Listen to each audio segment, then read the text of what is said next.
N'oublie pas de t'abonner à la chaîne YouTube de Goli News.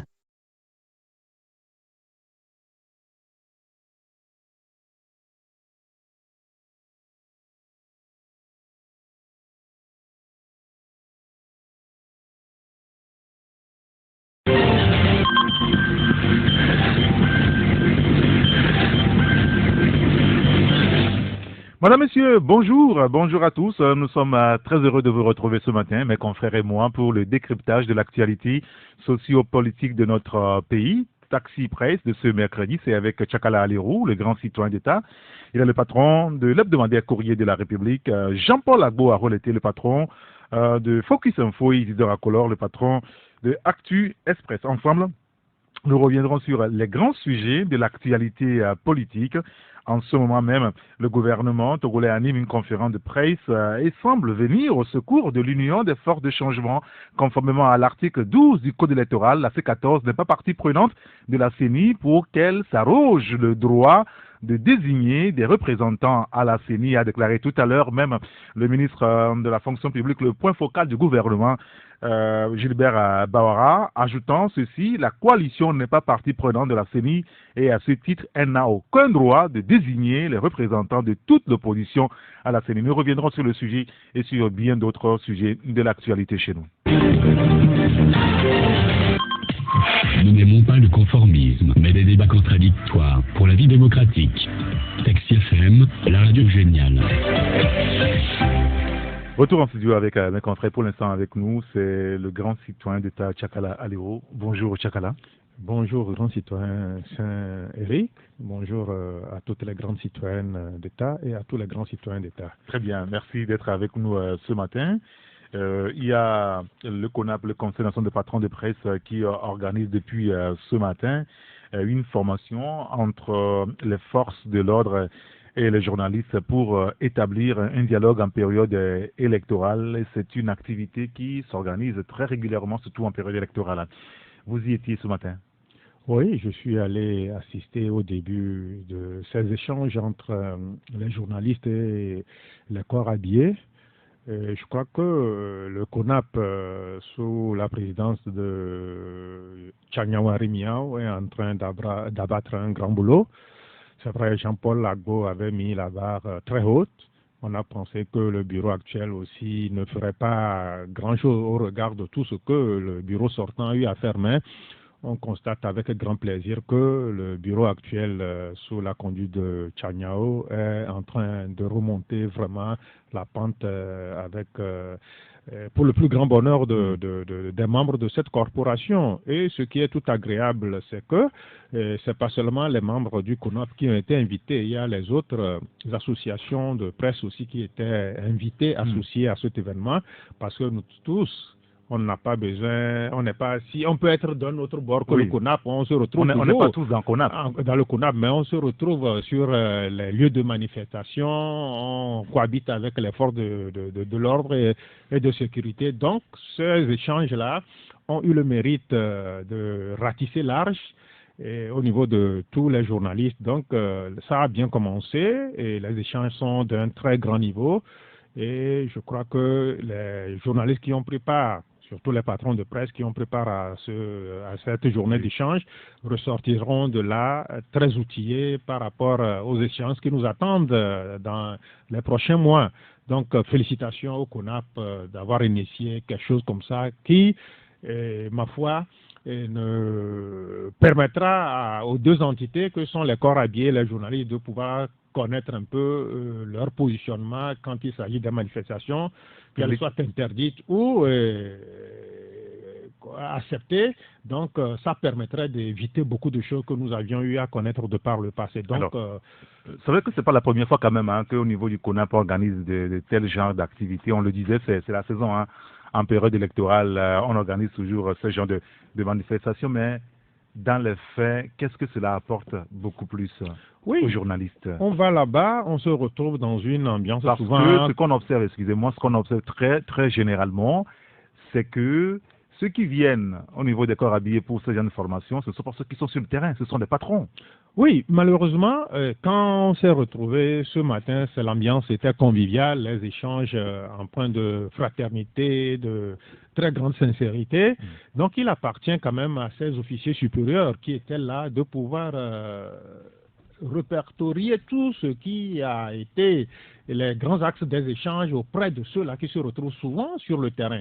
Mais tenez-vous bien, ces les soldats que nous retrouvons sur le terrain sont sous la supervision de certains officiers quand même qui viennent sur le terrain. Donc il appartient à ces officiers supérieurs-là de pouvoir dire où se situe la responsabilité de chaque entité quand il s'agit de couvrir certaines manifestations. Donc les journalistes ne doivent pas être des adversaires des corps habillés et vice-versa. Donc quand chacun viendra à se situer dans sa logique, dans sa droite ligne, je crois qu'on éviterait beaucoup de choses. Mais souvent, on se voit en adversaire, on ne ménage même pas beaucoup. Mais généralement, la presse n'agresse pas des policiers ou des gendarmes qui sont en régulation sur le terrain. Oui, malheureusement, mais on nous met tous dans le même lot que les manifestations. Vous pouvez beau porter votre gilet, vous pouvez beau brandir votre carte de presse, mais quand ça vient à dégénérer, ils nous mettent tous dans le même panier et c'est ce qu'il faut aujourd'hui apprendre à éviter aux corps habillés qui souvent viennent sur le terrain. Quand ça vient à quand même connaître des bousculades, il faut aujourd'hui que ces corps habillés arrivent à discerner les journalistes qui sont aussi là pour faire le travail aux manifestants. Donc c'est la seule condition qui permettra de ramener une certaine confiance et un certain crédit dans ce que nous avions toujours eu à prôner. Mais malheureusement, je ne sais pas, ils nous prennent en adversité, ils pensent que nous sommes d'un côté et que bon, quand on charge les journalistes, vous voyez, un journaliste qui est en train de filmer un événement, on vient, on lui arrache la caméra, pourquoi? Qu'est-ce qu'il se reproche et il refuse qu'on filme ce qu'ils sont en train de faire sur le terrain. Donc je crois qu'il faut, et le président de la presse, l'ancien président de la presse écrite, M. Sadi Kasséré, a eu aussi à délivrer une très bonne communication qui va dans ce sens. Donc, nous devons connaître un peu ce que nous allons pour faire sur le terrain et il y a certaines prédispositions qu'il faut prendre à l'avance et il appartient aussi au corps habillé de pouvoir savoir que nous sommes appelés à créer cette symbiose-là sur les lieux de manifestation, que si chacun se tient là-haut et ses limites lui permettent d'exercer, je crois qu'on n'aurait pas ces heures qui peut-être porteraient un cours quand même à nos deux corps. Très bien. Bonjour, Jean-Paul Labo. Bonjour Eric. Vous avez aussi l'habitude d'organiser ce genre de rencontres lorsque vous étiez aux affaires au niveau du CONAP. Est-ce que ça permet dans le fait de la réalité d'aboutir à ce que vous cherchez? Une cohésion entre la presse, les journalistes et les forces de sécurité sur le terrain. Bien sûr, ça fait déjà ça fait tomber comment dire, les préjugés. Vous savez, lorsque chacun de son côté, on ne se connaît pas, on ne se fréquente pas, on ne se parle pas, il y a des préjugés, il y a de la défiance, il y a de l'adversité qui peuvent exister. Mais lorsque vous vous parlez, vous vous retrouvez autour de ce genre d'initiative pour que chacun comprenne un peu la mission, le rôle, la fonction de l'autre et que s'installe d'ailleurs une espèce de dialogue permanent. Ça fait tomber un certain nombre de choses et ça crée en tout cas un climat qui ne va pas tout résoudre. Il ne faut pas non plus être naïf et se voiler la face. Ce n'est pas ça qui va résoudre tous les problèmes qu'il peut exister entre les forces de l'ordre et la population civile, dont les journalistes ne sont que des représentants. Donc, ça permet de faire un chemin ensemble, ça permet de résoudre une partie des problèmes, mais ce n'est pas en quelques jours ou en quelques mois que cette situation va définitivement être réglé, puisque une fois que les forces de l'ordre sont sur le terrain et que nous aussi nous sommes sur le terrain, on est dans un autre état d'esprit. Oui. Mais effectivement, si en amont le dialogue est instauré, et ça peut éviter surtout un certain nombre de problèmes. Vous savez, il y a quelques années, sur l'initiative de l'Égypte, et d'ailleurs avec le CONAP et d'autres organisations, il a été mis en place, je ne sais plus quelle année c'est, je ne sais plus quelle élection c'est, une espèce comment dire, de points focaux regroupant aussi bien des représentants du ministère de la Sécurité que les représentants du journaliste pour que sur le terrain, dès qu'il y a un problème qui se pose, dès qu'il y a des difficultés, et que justement celui qui est confronté à ces difficultés appelle un numéro qui a été donc communiqué pour que effectivement des officiers dont parlait Tchakala tout à l'heure puissent être saisis et qui réagissent presque en temps réel. Donc c'est ce genre d'initiative qui concourt évidemment à apaiser un peu les relations parfois tendues entre la presse et les forces de l'ordre. Comme je le disais, ce sont les patrons qui arrivent au niveau des forces armées togolaises qui arrivent à ce genre de rencontres. C'est vrai que c'est eux qui donnent des ordres à leurs subalternes, mais sur le terrain, des fois, il n'y a pas cette symbiose et on se demande véritablement qu'est-ce qui se dit avec les patrons, qu'est-ce qu'ils disent à leurs éléments sur le terrain pour pouvoir faire le travail. Bon, écoutez, on verra ce qui va se passer cette année, puisqu'il y a plusieurs élections, en tout cas programmées d'ici la fin de l'année. On verra si elles tiendront. Autre élément à évoquer, c'est la question de la pauvreté. Il vous en souvient que Maître Yovi Agboibo a récemment, enfin, ça fait quand même quelques années, écrit sur la légale répartition des richesses. Alors, quand il n'y a pas cette façon de faire où il y a l'inégalité dans la répartition des richesses, on voit que dans plusieurs pays en Afrique comme dans le reste du monde, il y a toujours des conflits. En Afrique centrale, on le voit. Au Tchad, entre-temps, il y a eu quand même des rebelles sur ces questions par rapport donc à la gestion du pétrole et des mannes. Alors, la question de la pauvreté est régulièrement traitée par la Banque mondiale. Alors, il y a cette question, un sujet sur lequel le confrère Kamgou est revenu ce matin, la question de la prospérité qui est partagée. La croissance profite-t-elle aux 40% des plus pauvres de la planète? Alors, cette question, Tchakala, pourquoi la croissance, telle que vantée aujourd'hui par les pouvoirs publics, ne profite-t-elle pas réellement aux populations les plus pauvres? On dit on est à 2 chiffres, on est à 8%. On est à 10%, on est à 11%, on vise 12% dans certains pays. C'est quand même rare. Oui, mais écoutez, quand on prend la Chine, vers qui on... Oui, c'est pour ça que je dis rare. Donc, à part la Chine, je ne sais pas si vous pouvez en citer beaucoup. Même la Chine n'est plus à 2 chiffres, ça descend. Non, en fait... Oui, parce que c'est l'Afrique qui allait tout penser un petit peu. Non, ils sont à 2 chiffres, c'est grâce à l'Afrique aussi. Non, mais cette croissance, c'est vrai, tout le temps, on la vante.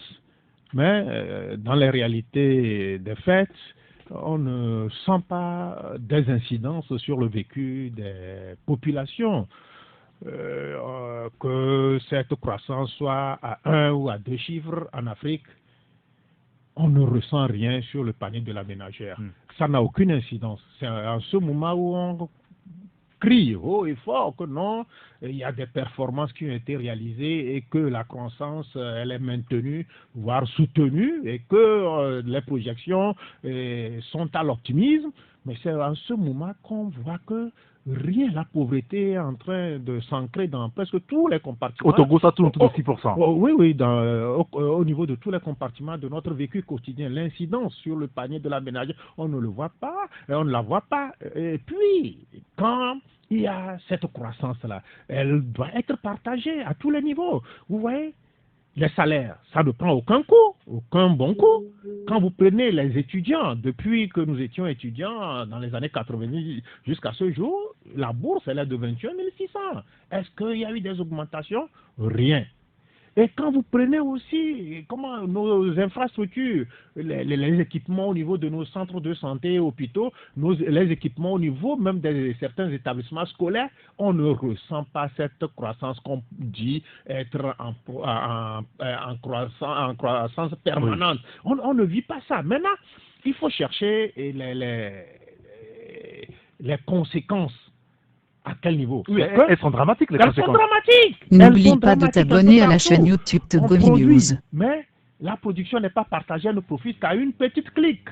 Et cette petite clique-là se sert de cette pauvreté-là pour se maintenir aux commandes de nos États respectifs. Donc, la pauvreté est devenue une arme dans les mains de ces puissants hommes qui ne veulent pas desserrer un peu le taux de la pauvreté autour des populations à la seule fin de s'en servir à des fins électoralistes. Je crois que c'est ça qui est dramatique. Quand vous voyez les pays où on produit du pétrole, les pays où on a presque tous les minéraux qui sont exploités, vous verrez aussi que c'est dans ces pays-là où la pauvreté est tellement criarde.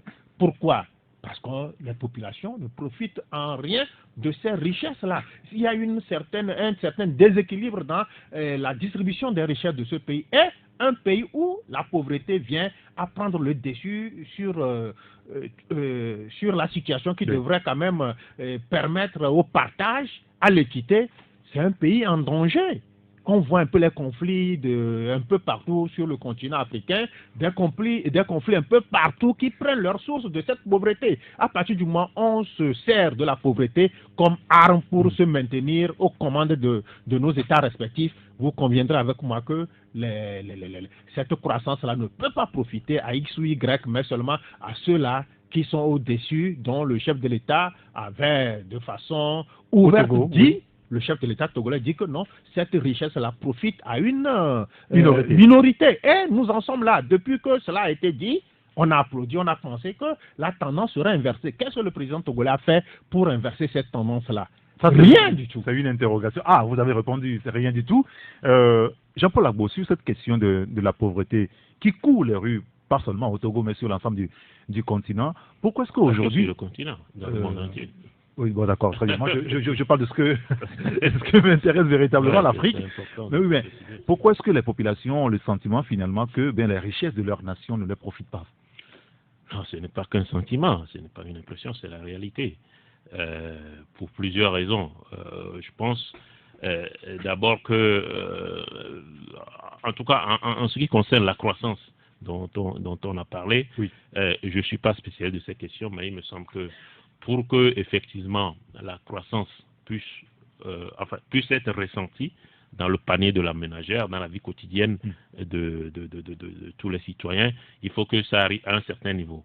À un certain niveau, je ne sais plus le chiffre exact, c'est à partir de cet instant que, hypothétiquement, ça peut être ressenti dans l'assiette de la ménagère. Maintenant, si on arrive, pour arriver à ce niveau, puisque trivialement, la croissance, c'est quoi? C'est l'augmentation de l'activité économique. Oui. Donc, il faut faire de l'activité économique pour arriver au niveau dont je parlais. Donc, la consommation. Il n'y a pas que la consommation. Donc, je pense, pour ma part, que globalement, dans beaucoup de pays, y compris en Afrique, il n'y a pas suffisamment d'activité économique. On ne produit pas suffisamment de richesses. Donc, maintenant, lorsqu'on en produit suffisamment et qu'on arrive à ce stade et que finalement ça devait profiter à l'ensemble de la population, il y a le problème de gouvernance et de gestion dont Sakala a évoqué une partie, bon, en caricaturant un peu, mais il a évoqué une bonne partie. Après, quand on arrive à ce niveau, il faut qu'il y ait une politique qui permette à ce que chacun puisse, comme on dit, profiter du fruit de la croissance. Moi, je ne fais pas partie de ceux qui parlent de répartition équitable des richesses. Je ne sais pas ce que... C'est possible Non, pour moi, je ne sais pas ce que ça veut dire. Je parle plutôt, à mon avis, pour que chacun puisse profiter de fruits de la croissance. Parce que quand on parle de répartition équitable des richesses du pays, ça donne l'impression... Peut-être que c'est pas ça. Oui. Ceux qui disent ça pensent à ça, mais ça donne l'impression que tous les matins ou à chaque fin du mois, on va aligner les gens et puis ils vont percevoir de l'argent. Mais c'est créer les conditions pour que chacun puisse trouver un boulot, avoir accès à l'électricité, avoir accès à l'éducation, et que surtout qu'on ait au départ des chances égales. Que par exemple, en ce qui concerne les marchés publics, que ne soient pas réservés à une certaine catégorie de personnes, qu'on ait tous les mêmes chances et que chacun n'ait pas des monopoles de fait sur plusieurs pans de notre économie. C'est ce que moi j'appelle, pour ma part, que chacun puisse profiter des fruits de la croissance et nos répartitions. Donc, le problème de gouvernance, le problème de gestion et le problème de corruption, tout ça fait que, en fin de compte, lorsque la croissance est au niveau où on peut tous en profiter, on n'en profite pas pour ces raisons. Mais le point de départ, c'est qu'on doit suffisamment produire des richesses. On doit travailler encore davantage. Oui, mais quand on écoute nos gouvernants, pas que au Togo, mais sur le continent africain ou dans le reste du monde, on dit, mais écoutez, comme je l'ai dit tout à l'heure, on se vante presque de la croissance, même si elle est à 5%, à 4%, à 6%, à 7% ailleurs. On se dit, mais écoutez, on a travaillé, la croissance est à tel pourcentage, très bien, soutenons-la.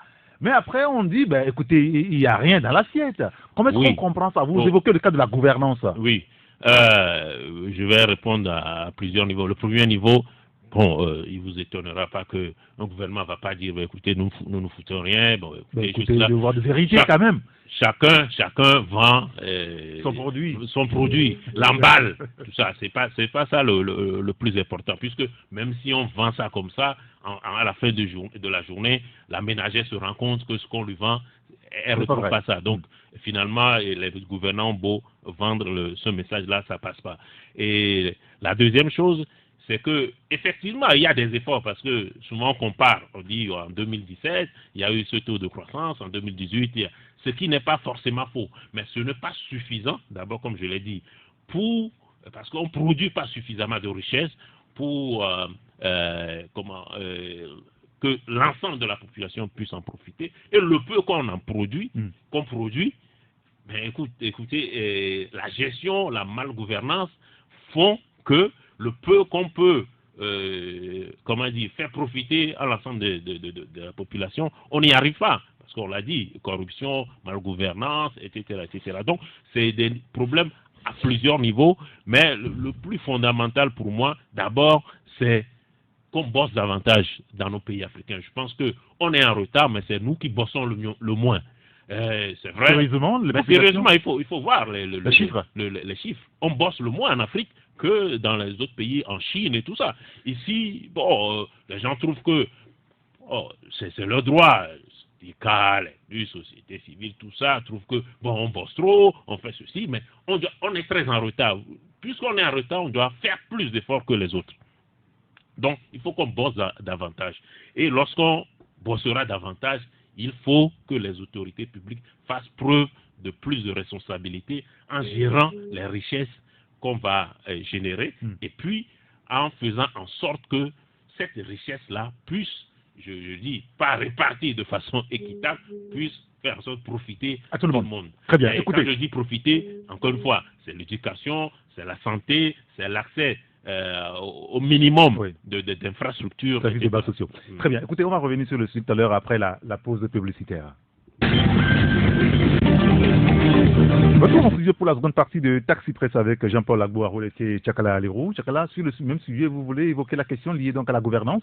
Non, absolument, la gouvernance, c'est non seulement la gouvernance, mais c'est de se servir de cette pauvreté-là, comme je l'ai dit. Je le martèle haut et fort. C'est qu'en Afrique, les gouvernants ont cette indécence-là de se servir de la pauvreté à des fins de se maintenir. Quand vous voyez, si on a l'argent, c'est le partagera. Non, cet argent, c'est vrai, cette croissance, elle est réelle. Mais vous voyez un peu ceux-là qui sont aux commandes du pays, ceux-là qui sont censés dire que nous partageons. Ils n'ont pas ce sens du partage. Mais ce partage-là, ils se disent, mais quand on vient à créer une certaine embellie au niveau du bas peuple, mais demain, quand on va leur donner peut-être un sac de 5 kilos, en leur demandant de voter pour X ou Y, ils ne le feront pas. Quand on crée cette richesse-là, et que demain, on vient leur donner 4 feuilles de tôle pour que, vous savez ce qui vous a donné ça, donc vous lui êtes redevable. Le jour où, certaines décisions viendraient à être prises, donc ça ne se fera plus. Donc, cette pauvreté, elle est créée à dessein. Donc c'est ça le drame. Mais depuis qu'on crie croissance à un chiffre, non, les prévisions sont bonnes, le Togo va aller à 5, 6, 7%, mais on a vu les salaires de nos ministres être même doublés, les salaires des députés aussi être doublés. On ne sait pas combien le président de la République gagne, mais quand vous voyez les ministres les commis, à un certain niveau, ils ne vivent pas comme le bas peuple. Et quand vous allez dans certaines zones minières où la richesse se crée, où on exploite les richesses du pays, mais ces gens-là, il est inadmissible qu'on dise qu'ils n'ont pas d'eau potable à boire dans ces localités, alors que c'est des localités où on délocalise les populations, on les confine dans des zones qui ne sont pas propices à l'agriculture, et on creuse là-bas, il n'y a pas, les écoles ne sont pas du tout bien équipées, il n'y a pas de centre de santé hyper équipés non plus. Et quand vous voyez des gens, c'est des gens qui flirtent avec la misère. Sur leur visage, on lit la misère. Et le jour où ces décideurs-là viendront demander leur suffrage, ils viennent avec quelques colis, quelques t-shirts, et en avant, on oublie la pauvreté. Où ça vous prenez pour sauver pendant un temps ce que vous avez toujours vécu? Vous, la pauvreté, c'est faire des dessin chez nous. C'est faire des dessin. On a les moyens de vivre mieux que ça. Non, on a des moyens de vivre que ça. Pourquoi eux, ils changent leur mode de vie? Pourquoi ils ne vivent pas comme les autres? Et ils appellent les autres à vivre. Et à des occasions ponctuelles comme ça, on vient, on partage 4 feuilles de tôle, on va ailleurs, on donne quelques sachets de riz, de 3 ou 4 kilos, et on pense que le tour est joué. Donc, je crois que c'est fait à dessein. On ne veut pas se prendre au sérieux parce que la pauvreté devient une arme dont on se sert pour conserver un pouvoir. Jean-Paul, un mot là-dessus? Oui, non. Vous n'êtes pas d'accord avec Chakala? Non, pas exactement, parce que c'est peut-être vrai ce qu'il dit, mais c'est que ma réserve, c'est que justement, en entretenant cette pauvreté, le risque pour celui qui entretient ça, c'est que ça explose. Personne n'a envie de vivre éternellement pauvre. Donc, à un moment donné, lorsque... Mais ça n'explosera pas, parce que si de temps en temps, il y aura les élections, on va vers... Non, mais non, Eric, sérieux. Vous pensez qu'il y a des gens dans ce pays ou ailleurs dans le monde qui se contentent de prendre des sacs de maïs et de chichak et qui ne veulent pas que leur situation évolue parce qu'ils attendent tous les 5 ans des élections. Donc, chacun, en tout cas, je pense que chacun aspire à vivre mieux. Et si vous mettez les gens dans une situation où ils ont l'impression que de façon définitive, ils ne peuvent pas vivre mieux, tôt ou tard, ces gens vont se révolter. Moi, je ne pense pas. Si c'est une arme qui est utilisée, je pense que tôt ou tard, cette arme va se retourner contre il y a de ce qu'il dit. Je ne dis pas que c'est complètement faux, mais je dis que ça ne suffit pas pour expliquer pourquoi dans nos pays, surtout dans nos pays africains, il y a toujours la pauvreté. Puisque dans des pays considérés comme démocratiques depuis des années, où il y a des élections, où il y a l'alternance est consacrée depuis des années, il y a autant de pauvreté. Donc, ce n'est pas une question de... un régime veut utiliser cette arme pour maintenir aux fins électoralistes, puisque dans d'autres pays, encore une fois, ces régimes tournent. Il y a des problèmes plus structurels pour moi que ça. Et je l'ai dit, c'est produisons, travaillons davantage et demandons aux gouvernants, une fois que ces richesses sont créées, pour que ce soit mieux, qu'on ait mieux accès à ces richesses. D'accord, très bien. Alors, il y a un auditeur, si vous voulez, parce que tout à l'heure, quand Jean-Paul parlait des Togolais qui ne travaillent pas beaucoup ou assez... Non, je ne parle pas que des Togolais, je parle de l'Afrique. De l'Afrique, oui, l'Afrique en général, bien sûr. Je suis d'accord avec vous, c'est ce que vous aviez dit justement. Il dit, mais écoutez, ma mère, qui travaille au marché 24 heures sur 24 et ne gagne rien, et vous dites qu'elle ne travaille pas assez? Non, oui, c'est toujours le même problème. Je te coupe pas, je vais te laisser. C'est toujours le même problème. Lorsqu'on prend les choses de façon globale, structurelle, il y a forcément des gens qui vous diront oui, moi je fais. Non, mais je ne parle pas du cas de sa mais certainement que ce qu'il dit est vrai, que sa mère se lève le matin, que moi-même je travaille, même les dimanches je travaille. Mais mon cas ou le cas de sa mère ou ton cas ou le cas de Chakala ne suffisent pas à caractériser la quantité de travail que les Africains en général font.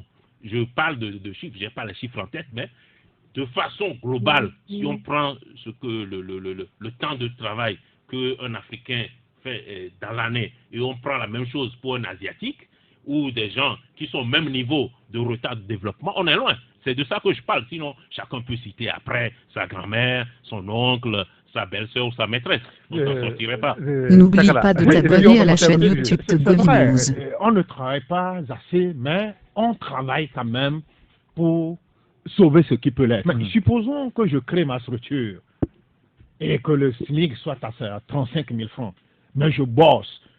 On me prend comme agent de sécurité. Et on me transforme en agent de sécurité, en jardinier. Oui. Et certaines fois, je fais le marché pour le patron de cette... Et tous les ans, ce monsieur est à la mode, celui qui a créé la structure, il change de véhicule. Nous sommes à la série Z, il prend un nouveau véhicule. On change de série, il en prend. Ça veut dire que ça marche. Ça marche pour lui. Et si ça marche pour lui, c'est que j'ai contribué dans une large mesure à soigner ses chiffres d'affaires. Mais moi, je suis toujours à mes 35 000 francs. Et au même moment, lui, il change tout le temps. Vous voyez ses enfants qui vivent comme des princes. Et moi, je suis dans la situation de précarité absolue. Et tenez-vous bien, vous pensez que les gens ne veulent pas, au-delà de l'heure de travail, qui est de combien par jour, je ne sais pas. 8 heures. Oui, par semaine, que les gens fassent des heures supplémentaires. Les gens sont prêts à se sacrifier. Mais en contrepartie, on nous a ils ont montré deux clichés il n'y a pas longtemps. Le cliché d'un Togolais, le cliché d'un Ghanéen. Quand vous allez au Ghana, à Tema ou à Accra, ça tourne 24 heures sur 24 heures. Les boutiques ne se ferment presque jamais. Mais il suffit d'arriver chez nous au Togo à 18 heures, tout le monde ferme. Mais c'est ça que je parle. Tout le monde ferme mon à 18 heures, à 19 heures. Semble nous rejouer la lutte des classes, effectivement. Et quand on oppose le SMICA, quand on oppose l'employé qui gagne 40 000 à son directeur qui a 1 million, tout ça, oui, bon, ça émeut l'opinion, tout ça, mais on ne va pas rejouer la lutte des classes depuis les temps immémoriaux jusqu'à dans 2000, 3000 ans, dans tous les pays du monde, vous aurez un patron, vous aurez un employé qui va gagner moins. On va pas. Enfin, personnellement, je ne suis pas un adepte de la lutte des classes. Quand je dis, je parle de la quantité de travail que nous fournissons, prenons l'heure légale, de travail. Oui, travail par jour. 8 heures. 8 heures. 8 heures par jour. 8 heures par jour. Mais dans d'autres pays, en Asie, tout ça, c'est 10 heures. Je sais que je vais choquer des syndicalistes, mais ces gens sont déjà devant nous. Mais ils travaillent plus. Comment vous voulez les rattraper? Ils travaillent plus et ils gagnent plus aussi. Mais ici, je ne vais pas travailler et rien gagner. Ça parle comme ça, mais lui-même, il est patron. Est-ce que ce qu'il dit, est-ce que lui-même... Oui, mais en France, jusqu'à au temps de Sarkozy, vous travaillez plus, vous gagnez, vous voulez gagner plus, vous travaillez plus. Non, entendons-nous bien. Quand vous vous plaignez qu'on gagne plus, vous vous adressez à qui? Parce que ce n'est pas que l'État qui est l'employeur. L'État emploie ses on ne parle pas que l'État. Oui, c'est pour ça que je m'adresse à mon frère Tchakala. Lui-même, il est patron. Mais est-ce que ses employeurs, lorsqu'ils gagnent, ils travaillent plus, ils les paient plus, etc. C'est de ça que je parle. Les gens sont à 40 heures par semaine, 45 heures et tout ça. Combien d'heures légales en Afrique et surtout au Togo? Première chose, combien de jours fériés nous prenons? Combien de congés, etc. C'est de ça que je parle. Sinon, si on veut rejouer le film de la lutte des classes, écoutez, on va jamais s'en sortir. Parce que, effectivement, vous aurez toujours un patron, effectivement, qui vous dira que c'est lui qui a pris les risques, qui a investi, donc c'est normal que, en tout cas, une bonne part des bénéfices, que ça lui revient. Et vous aurez l'employé qui vous dira, bon, écoutez, si vous arrivez à atteindre vos objectifs, c'est grâce à ma force de travail, et donc, je demande. Donc, cette lutte-là, on va jamais la trancher. Oui, parce que l'employeur va vouloir tirer toujours les bénéfices de son côté, les actionnaires vont vouloir en avoir plus, et l'employé va vouloir en avoir plus d'augmentation, plus de jours de repos, etc., etc.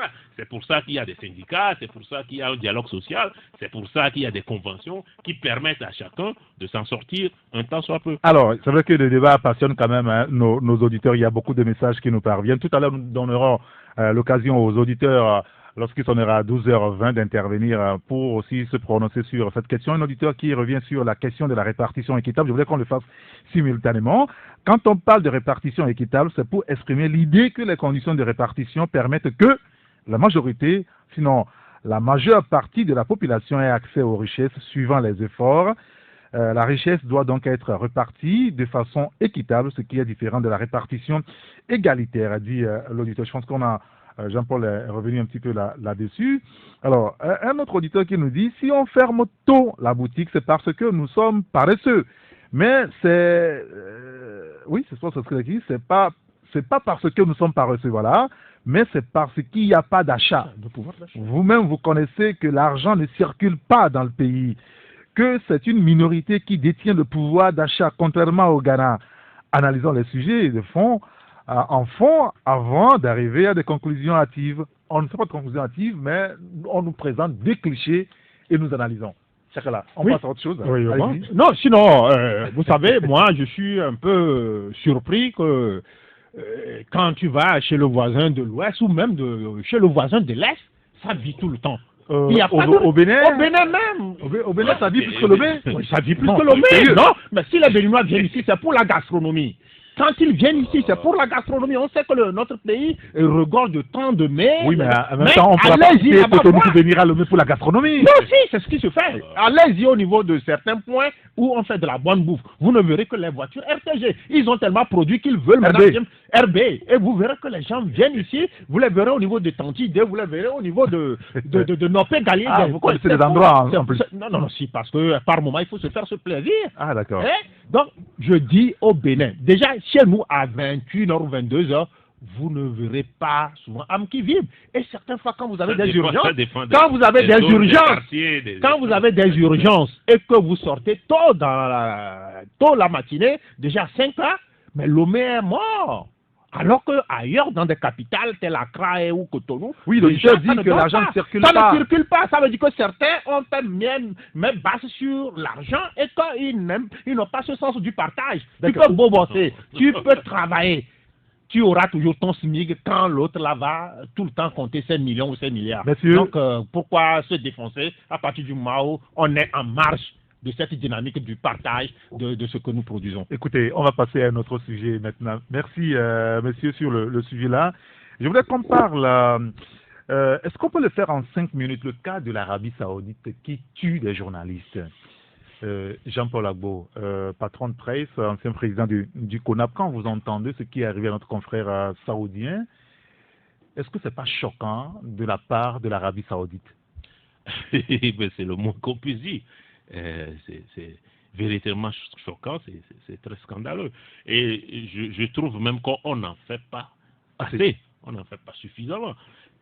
Des fois, lorsque j'écoute le président américain, dans ses réactions, j'ai l'impression qu'il n'est pas à la hauteur de l'événement. Et je l'ai écouté aujourd'hui. Moi, j'ai été plus ou moins scandalisé. Parce qu'il semble plutôt condamner le fait que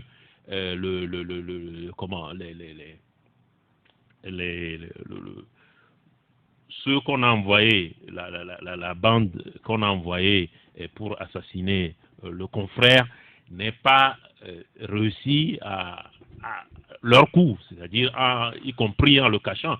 Il a fait une phrase qui, en gros, c'est pas l'acte même qui semblait le choquer, mais le préoccuper, mais c'est plutôt le fait que tout ça s'est fait et que finalement on a découvert. Et je trouve que on aurait le même acte se serait produit ou aurait été commandité par certains pays considérés comme je sais pas moi, terroristes, tout ça. Je veux prendre l'Iran, la Syrie ou d'autres.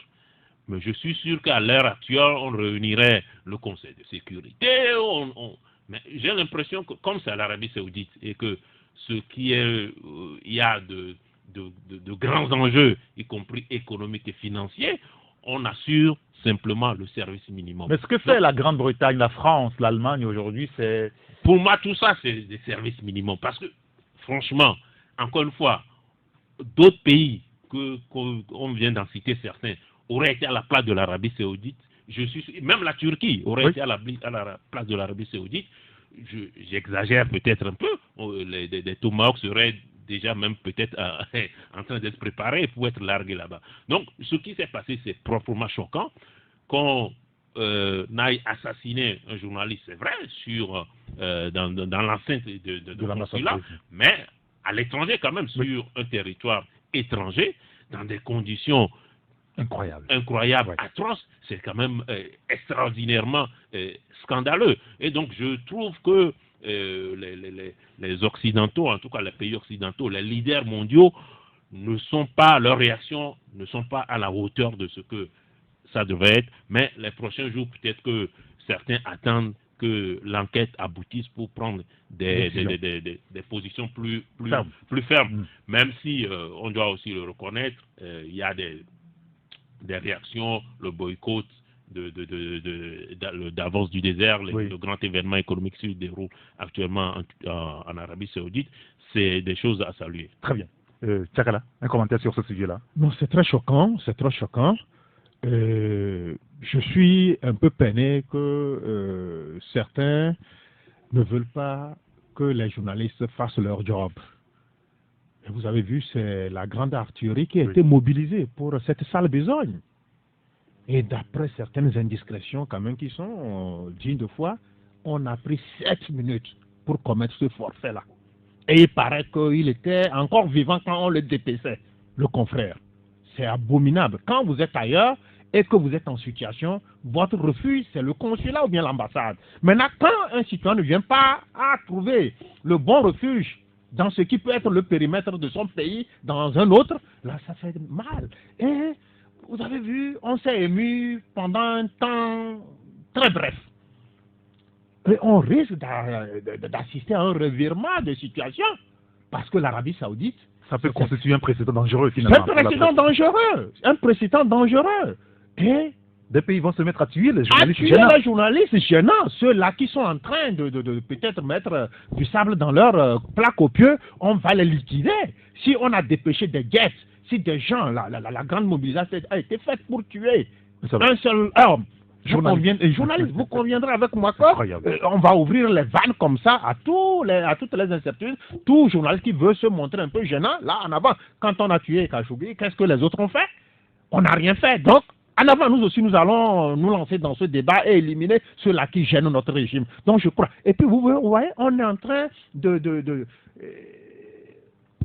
dédouaner certains. Le prince héritier Salman, là.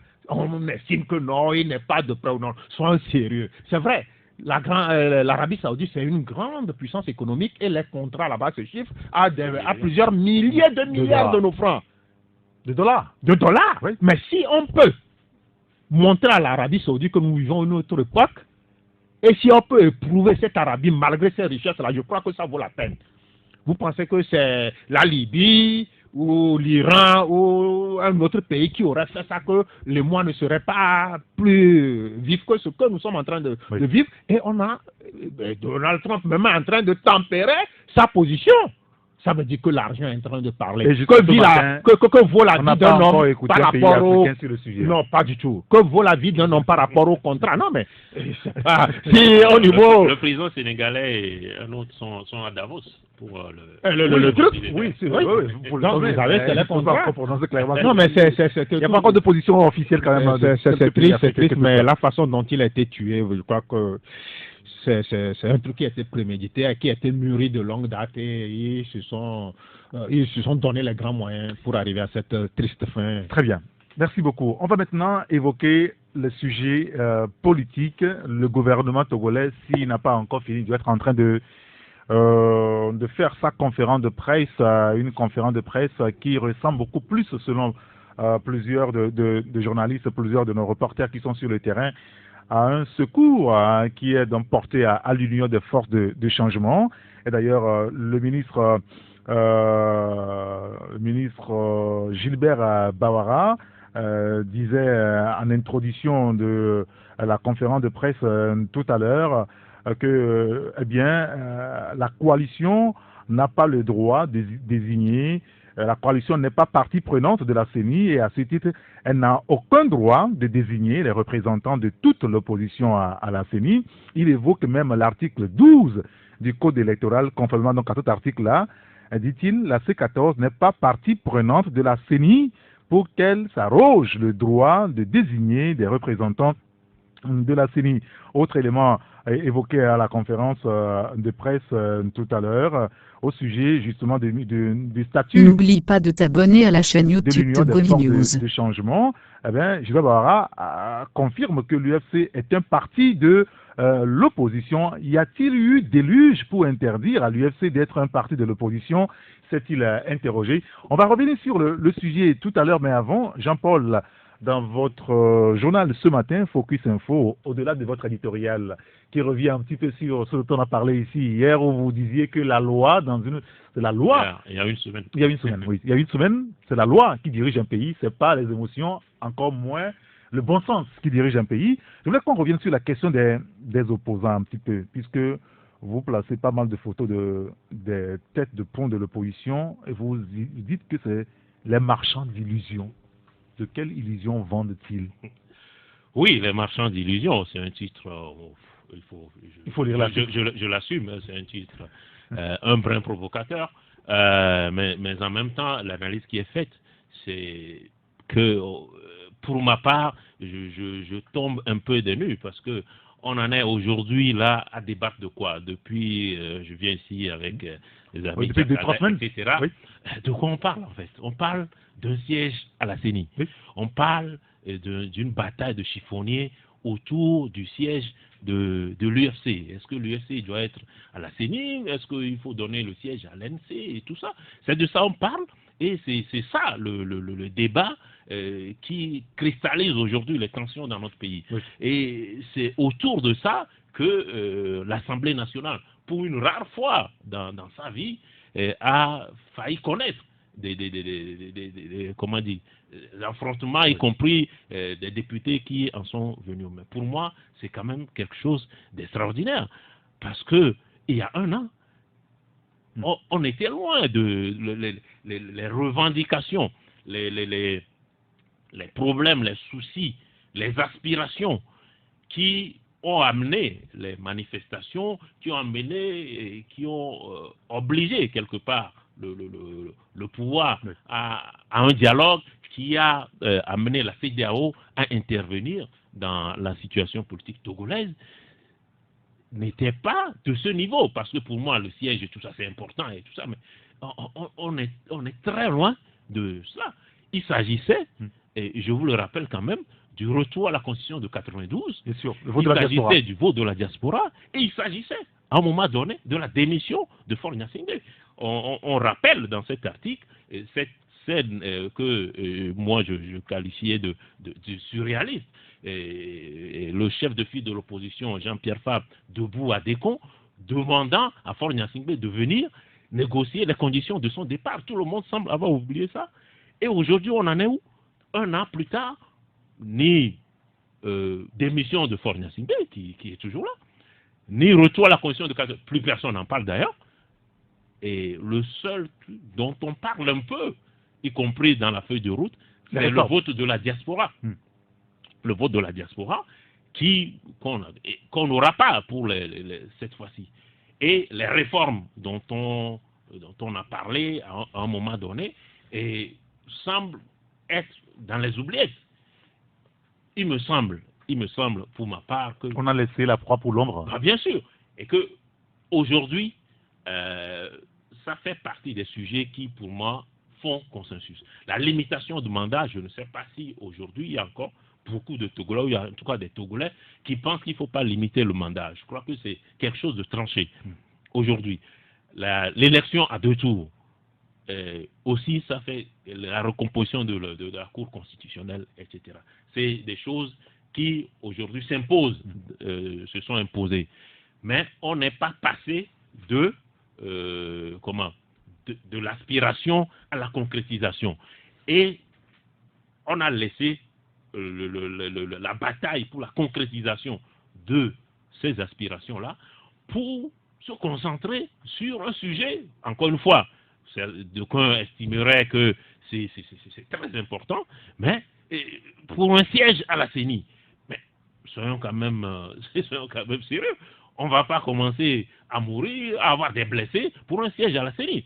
Après avoir connu un ralentissement économique, des blessés, des morts, des prisonniers qui ne se sont pas investis pour une histoire de siège et des atteintes au vivre ensemble pour un siège. Tout ça, c'est pour les réformes. Et donc, c'est clair pour vous que ça, ce n'est que des illusions qu'on a vendues aux Togolais. Oui, puisque aujourd'hui, après avoir vendu tout ça, la démission, encore une fois, je vous rappelle qu'il y a un an, on appelait Faure Gnassingbé à venir négocier son départ.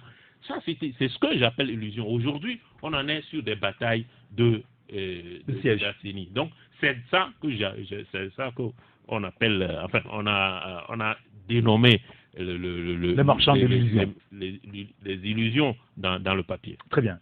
Tchakala Alirou, est-ce qu'on a fait tout ça pour ce qu'on est en train de voir aujourd'hui? Est-ce qu'on pourra parler du fait que ces opposants nous ont vendu que d'illusions? Non, pas du tout. D'accord. Pas du tout. À quel niveau ont-ils vendu les illusions? Pas du tout. Ils sont dans leur rôle. Plutôt, moi, je parlerais de la très mauvaise foi du pouvoir. Et tous les jours que le bon Dieu fait, ce pouvoir nous montre sa face perverse. Ce pouvoir nous montre qu'il n'est pas dans notre époque où un jour on peut lâcher de façon démocratique les rênes du pouvoir. Donc ce pouvoir s'accroche comme une tique s'accrocherait à un bœuf. Donc c'est ça le drame. Le drame, c'est pas que l'opposition a vendu à un quelconque moment, mais quand vous êtes en train de vous battre sur un terrain et que vous ne vous entendez pas et que quelqu'un vient en arbitre pour vous imposer les directives, je crois que le bon sens et la raison voudraient quand même que vous vous pliez à ce qu'on vous a dit de faire pour ramener une certaine sérénité.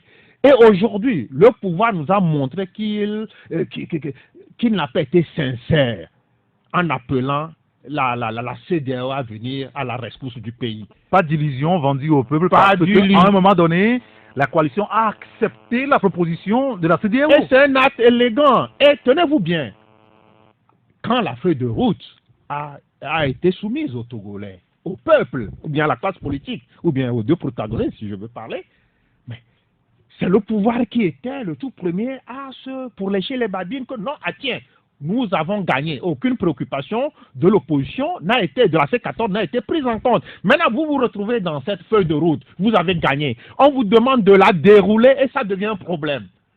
Mais on ne parle pas que du recensement au niveau de cette feuille de route. On parle des réformes. Et oui, c'est pourquoi la C14 s'est inscrite avec une certaine sincérité dans l'opéralisation ou bien dans la mise en œuvre de cette feuille de route. Aujourd'hui, qui est en train de mettre en mal cette feuille de route? Vous n'allez pas nous dire que c'est le pouvoir. C'est l'opposition. C'est le pouvoir qui met ces petits calculs au-dessus des préoccupations de tout un peuple. La sincérité est là. Aujourd'hui, quand les gens ont les yeux rivés sur une date, le 20 décembre, et on martèle haut et fort que les élections, c'est tout un processus. C'est le cheminement de tout qui aboutirait sur le 20 décembre, la date à laquelle les protagonistes ou bien le peuple togolais est appelé aux urnes. Mais quand on escamote tout, on prend le dernier point, on en fait un point de fixation comme étant le seul point qui nous a été soumis. C'est là que ça fait mauvais. On continuera ce débat tout à l'heure après la pause publicitaire.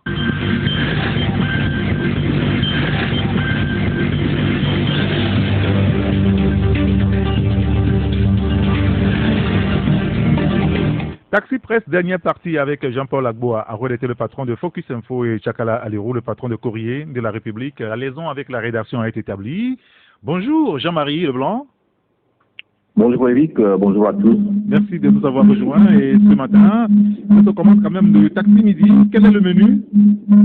Eh bien, dans l'actualité, la conférence de presse du gouvernement ce mercredi suite à la nomination de 4 représentants de l'opposition parlementaire à la CENI, mal appréciée par la T14.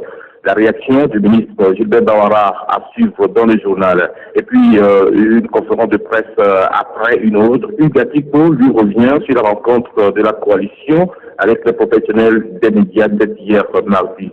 Leaders communautaires, médias et société civile à l'école de la décentralisation. Ça sera une formation de 4 jours à Lomé. Togo Cellulaire et la suite de son lycée en 2018.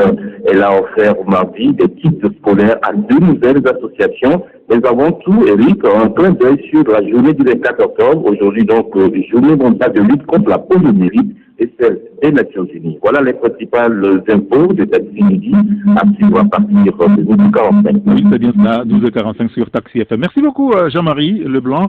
On vous retrouvera tout à l'heure. Quand il sonnera 12h20, les auditeurs auront la possibilité d'intervenir pour aussi donner leur avis sur les sujets que nous développons à l'antenne. Leur avis, ça nous suffira. Ce sera sur le 93, 96, 99, 99. Ou nous envoyez juste un message WhatsApp sur le 90, 71, 49, 62. Nous évoquons la question de l'opposition quand on suit le cheminement, Jean-Paul le rappelait tout à l'heure, c'est 92, le retour à la Constitution de 92, le vote de la diaspora. Bon, accessoirement, on a aussi mis la barre un peu plus haute en disant que le président de la République démissionne. Aujourd'hui, la bataille, comme Mme Brigitte Adjamagbo Johnson l'avait dit récemment, la bataille est tournée vers la CENI, c'est ce qu'on est en train de voir. Est-ce qu'on n'a pas fait tout ça? Et on se pose la question aujourd'hui, tout ça pour ça aujourd'hui? C'est là. Non, tout ça pour ça, je pense que les lignes ont quand même bougé.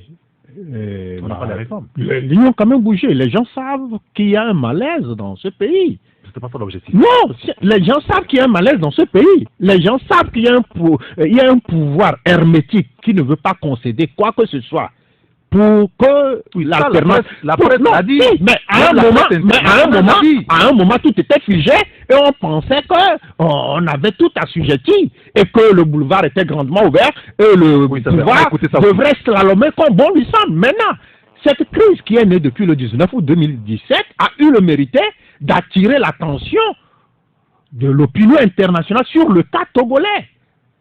Sinon, entre-temps, est-ce que quelqu'un en parlait? À un moment, on avait pensé même qu'il y avait que le pouvoir uni qui était là et qui faisait la loi. Maintenant, aujourd'hui, le pouvoir uni a eu à endurcir la carapace des gens de l'opposition. Parce qu'entre-temps, l'opposition concédait beaucoup de choses. Parce qu'à un moment, on dit, mais faites ça, mais après tout, nous aurons à nous pencher sur certaines questions essentielles. Et maintenant, pour n'avoir pas respecté de tout temps sa parole donnée, le pouvoir a poussé l'opposition à ne même pas. Quand le pouvoir te dit aujourd'hui, dit bonjour aux gens de la coalition un matin, là il faut penser, qu'est-ce qui se cache derrière ce bonjour? Ça n'a jamais été sincère. Sinon, imaginez-vous, c'est le pouvoir maintenant qui est devenu radical, qui ne veut plus rien croire, quand il y a une certaine souplesse au niveau de l'opposition, de la coalition. Donc, est-ce que c'est de bon augure quand vous avez en face de vous des gens qui ne veulent rien céder, les gens qui ne veulent même pas... Ouais, un peu ce qui se passe sur le terrain, à l'intérieur du pays, on muselle tout. Où on ne se donne même pas cette hauteur, cette élégance-là de faire les choses comme cela se doit. Je voulais qu'on aborde la question toujours liée donc, à la CENI et la scène à laquelle on a assisté. Vous voulez intervenir 2 fois sur le sujet, je voulais... Non, je l'avais quand on m'a posé pour le temps d'antenne. Autant pour moi. Non, juste pour finir là-dessus, oui. J'entends bien ce que mon ami Tchakala dit. Et bon, je dirais simplement que on se contente de ce qu'on peut. Mais les faits sont là. Lorsque vous commencez, que vous avez un objectif et vous déployez les moyens pour atteindre cet objectif-là. Oui. Aujourd'hui, quoi qu'on dise, les objectifs n'ont pas été atteints. Soit parce qu'on n'avait pas les moyens de ses ambitions. La démission du chef de l'État, on peut considérer que oui, à l'époque, c'était peut-être pour mettre la barre. Ou on n'a pas voulu se faire tasser de radical. Non, mais écoutez, vous pensez que entre se faire taxer de radical et obtenir la démission du chef de l'État, vous connaissez beaucoup d'opposants qui choisiraient la première option, non? Si on leur avait donné la démission du chef de l'État, il aurait pris, je peux vous l'assurer. Donc, ce que moi je dis, tu l'as relevé, il y a les objectifs. Après, lorsque, à un moment donné, et c'est peut-être ça aussi l'une des tares de l'opposition, lorsqu'au bout d'un temps, il faut quand même faire le bilan de ces actions, pour voir qu'est-ce qui a marché, qu'est-ce qui n'a pas marché par rapport à l'objectif. Dans la vie d'une organisation, il y a quand même ce qu'on appelle le suivi-évaluation. Donc, ok, voilà ce qu'on a voulu faire, voilà où on voulait aller, voilà où on est, qu'est-ce qui n'a pas marché, qu'est-ce qui a marché, où est-ce qu'on peut... Mais il n'y a pas... C'est-à-dire qu'on est devenu pratiquement obtus à toute critique et c'est plus que Dieu. On peut pas dire, on peut plus dire, bon ça, vous aurez pu faire ça. N'oublie pas de t'abonner à la chaîne YouTube Togoli News. Donc, le constat est là que les objectifs de départ, quelles que soient les raisons qu'on évoque aujourd'hui, le régime s'est endurci, le régime ne veut pas et tout ça, mais ça, tout le monde le savait. Eux-mêmes, ils savaient avant de commencer. C'est pas aujourd'hui qu'ils découvrent le régime. Tchakala parle de la presse internationale. Depuis que moi j'écoute la radio, RFI, tout ça, ils ont toujours parlé du Togo. Ils n'ont pas commencé à parler du Togo le 17 octobre 80. Donc si c'était l'objectif qu'on parle du Togo, là d'accord, on en a suffisamment parlé, mais on n'en parle plus. Puisque, donc c'est pas ça l'objectif. Pour moi, ce qui est important aujourd'hui, et pour terminer là-dessus, c'est les réformes. Il faut qu'à un moment donné, ces réformes-là. Parce que là où je rejoins Chakala, c'est de dire que si on avait fait les réformes depuis des années, on n'en serait pas là, on n'aurait même pas connu le 19 août. Voilà. Le 19 août. Et s'il n'y a pas eu le 19 août, sans doute, on ne parlerait pas aujourd'hui avec autant d'insistance et d'acuité de réforme. Mais je voulais avoir votre avis quand même sur cette scène surréaliste qui s'est passée à l'Assemblée nationale l'autre fois par rapport à l'élection des membres ou des représentants de la C14 qui devront en réalité siéger au niveau de la CENI. La coalition en conférence de presse hier a dit si le seul membre qui reste à coopter n'est pas pris, n'est pas voté, les 7 autres choisis ne siégeront pas, ne prêteront pas seulement pour siéger à la CENI. Quel commentaire vous en faites? En 1 minute 30 pour aller. Vous savez, le pouvoir a eu recours à beaucoup de choses pour effriter l'opposition. Ils ne sont pas leurs premiers coups, ils en ont tellement fait. D'abord, le vote des 3 d'abord. Oui. Et maintenant, ce qu'on a vu, ça veut dire qu'ils sont dans cette logique-là de casser la dynamique actuelle qui prévaut au sein de la C14. C'est d'arriver à créer ce climat de suspicion entre les membres de cette coalition. Vous savez, nous avions écouté un discours, un refrain qui m'a semblé un peu redondant. Oui, ils sont 14. Maintenant, ils ont 6 sièges à se partager. Mais les gens là sont arrivés à surmonter ça. On n'a plus rien trouvé à dire là-dessus. Maintenant, on dit que, mais est-ce que le pouvoir ne serait pas en train de jouer le mauvais rôle? On dit que non, mais ça, regarde l'UFC et la C14, ils n'ont qu'à voir comment. Et aujourd'hui, c'est clair, les masques sont tombés. Le pouvoir joue en faveur de l'UFC. C'est clair, on ne l'a pas caché, on l'a dit. Ce que certains tentaient de cacher de façon maladroite, maintenant c'est au grand jour que le pouvoir œuvre pour que l'UFC soit toujours ce parti d'opposition. Là, c'est clair. Le ministre Bawara, même au point de presse, l'élément sonore qu'on a déjà eu, c'est clair. Donc, on ne cache plus rien. On ne fait plus rien. On ne fait plus rien pour créer au moins un flou dans les esprits. On s'affiche clairement.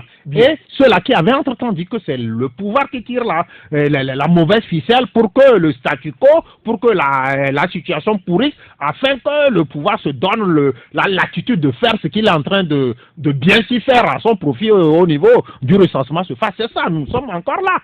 Et vous savez, au niveau de l'Assemblée nationale, ce qui s'est passé et quand même choque le bon sens. Mais est-ce que ce n'est pas l'expression, excusez-moi, mais est-ce que ce n'est pas aussi d'une certaine façon, excusez-moi, mais l'expression de la vitalité à l'Assemblée nationale, qu'on n'est pas d'accord sur des choses, et qu'on dit à quoi il y a crise, comme on voit ailleurs. Oui, justement, c'est là où moi je voulais en venir. C'est vrai, c'est regrettable de voir ce spectacle, les gens qui en sont pratiquement venus au maire, tout ça, c'est pas beau, c'est très regrettable. Mais bon, n'en faisons pas non plus comme si ça se voit dans d'autres hémicycles, d'autres enceintes beaucoup plus... Mais là, on en rit jusqu'à ce que ça nous arrive. Nous aussi. Oui, on a connu dans beaucoup d'hémicycles, y compris en France, où des fois c'est très très tendu. Donc même si c'est regrettable, il faut simplement le prendre comme des périodes, des moments de tension, et les députés étant avant tout des hommes, c'est quelque chose qu'il peut arriver, et simplement souhaiter que ça ne se répète pas. La deuxième chose, c'est, contrairement à ce que Chakala dit, on est dans je le répète souvent ici, on est dans un monde politique, on est sur le terrain politique. Il ne faut pas attendre de l'adversaire qui vous facilite les choses. Donc chaque fois qu'on répète que le pouvoir essaie de diviser la C14, mais il n'y a rien c'est de bonne guerre, il n'y a rien d'extraordinaire là-dedans. Vous n'allez pas attendre du pouvoir qu'il fasse les choses pour que ça se passe bien au niveau de la C14. On n'est pas dans un monde, je le répète, dans un monde de bisounours. Comme la C14 fait tout pour mettre en difficulté, déstabiliser le pouvoir. C'est ça le jeu politique, à condition effectivement que ça reste dans une certaine règle, qu'on n'en vienne pas à se tirer dessus ou qu'on viole des tests et tout ça. Mais si c'est que pour déstabiliser l'autre, pas des stratégies, mais ça, tous les hommes politiques à travers le monde le font. sur la question, est-ce que le pouvoir... Je crois que ça fait plusieurs secondes, on fait ce débat-là. Il n'appartient pas, malheureusement ou heureusement, au pouvoir de décider encore une fois qui est de l'opposition ou pas. Je le répète souvent ici, et j'en suis même déjà très fatigué de répéter la même chose. Encore une fois, ce n'est pas moi, Jean-Paul Agbo, qui dit que l'UFC est de l'opposition parlementaire. Non, c'est ce que disent les textes. C'est ce que disent les textes. Oui. Donc, qu'on dise oui, mais pourquoi ceci, le bon sens fait cela.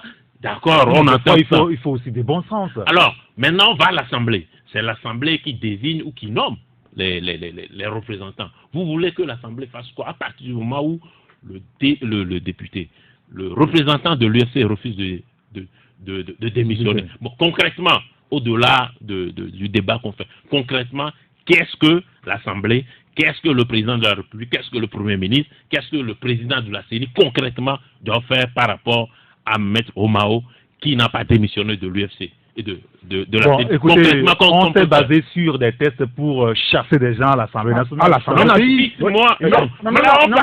choses concrètes. Parlons des choses concrètes. Quand on l'avait chassé, moi personnellement, je ne sais pas si vous me sortez quelque chose, un test ou quelque chose qui permet de faire partir. Moi, je suis preneur. Et moi, l'accord du 23 septembre, ça ne pourra pas suffire pour dire à l'UFC, messieurs, partez de la CENI? Qui dit à l'UFC de partir de la CENI? Mais écoutez... Oui, mais il faut... Parlons concrètement. Non. C'est-à-dire au-delà du débat. Soyons concrets. Oui. Soyons concrets. Au-delà du débat, soyons concrets. Aujourd'hui, Maître Omao à la CENI. Concrètement, par quelle alchimie et en référence à quel test, à quel nombre on le fait partie. Si vous me le dites, moi je suis preneur. Je ne suis pas membre de l'UFC, je suis preneur de ça. Il y avait au but dans... Ils ont démissionné. Ils ont démissionné. Oui. Maintenant, vous conviendrez avec moi qu'à partir du mois où l'accord du 23 septembre fait violence à ces gens-là, parce qu'il y a eu deux blocs qui se sont retrouvés. Oui, on a dit chaque entité n'a là. pas envoyé ses Là. hommes. Maintenant, est-ce que l'UFC fait partie le de représentant cette de entité-là? l'UFC n'a pas démissionné. Concrètement, comment on fait? Non, qu'est-ce qu'on avait fait entre-temps pour chasser d'autres là? On n'avait pas chassé. Non, démissionné. si. Moi j'ai vu l'autre là qui a été chassé, comment Pedro Amouzou qui a été chassé de façon violente, que cela s'applique aussi Donc, à chaque. si je comprends très bien, donc vous voulez Non, on ne va pas forger un statut particulier à cette UFC. Là, concrètement, là, on est en train de dire des choses. Même des parlementaires, des parlementaires qui ont un mandat de leur peuple. Concrètement, comment on fait? Les parlementaires, concrètement, comment on fait? Les parlementaires même qui ont un mandat de leur peuple.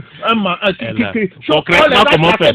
Concrètement, comment on fait? Comment ça finit? Concrètement, comment on fait? On fasse pression sur Omao. Permettez. Et s'il ne cède pas? Permettez. Nous avons 2 minutes avant de recevoir les auditeurs. Je voudrais quand même vous interroger sur un sujet. Cette histoire d'enrôlement de mineurs qu'on a observé, en tout cas que les réseaux sociaux nous ont présenté. Après, il y a d'autres confrères qui ont vérifié. Pour certains, je pense qu'il y a même des sites qui ont vérifié cela auprès des membres de la CENI, qui ont confirmé, même si le président de la CENI parle toujours de rumeurs. Comment est-ce que vous appréciez ça, Tchakala, puis Jean-Paul? Une minute, et puis on prend les auditeurs. Non, c'est le grand scandale, c'est le grand scandale.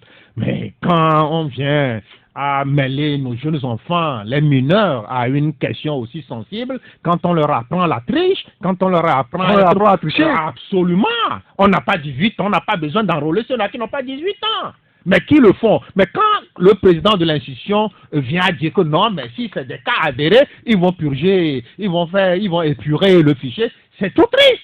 C'est scandaleux d'attendre des propos d'un haut responsable. Est-ce qu'il accepterait qu'on dise que non, mais son enfant est allé se faire enrôler, son enfant de 13-14 ans s'est fait enrôler, mais après tout, on va quand même les sortir. Il ne faut même pas attendre que ça se fasse d'abord avant de vouloir épurer le fichier de ces mineurs-là qu'on enrôle. On est allé même jusqu'à dépasser l'heure de choses. Quand on met des enfants devant à des heures tardives, à la nuit tombée pour faire cela partie de quelle logique? Non! On le faisait depuis, mais nous on a pensé qu'au moins dans la donne actuelle, on se donnerait une certaine hauteur pour gérer ces situations-là qui ont toujours eu pignon sur rue. Dans notre pays, on le fait. Merci beaucoup. Mais on aura 5 minutes après pour pouvoir conclure. Oui, Jean-Paul Agbo, sur cette question de l'enrôlement massif des mineurs. Oui, c'est quoi la question? Oui, mais est-ce que c'est pas gênant d'entendre ça? Parce que à la CENI, selon notre confrère Togo Breaking News, il y a un membre de la CENI qui l'a contacté, qui a dit oui, mais ça c'est arrivé, on a vu. Mais c'est certains OPS proches de l'opposition qui ont orchestré tout ça.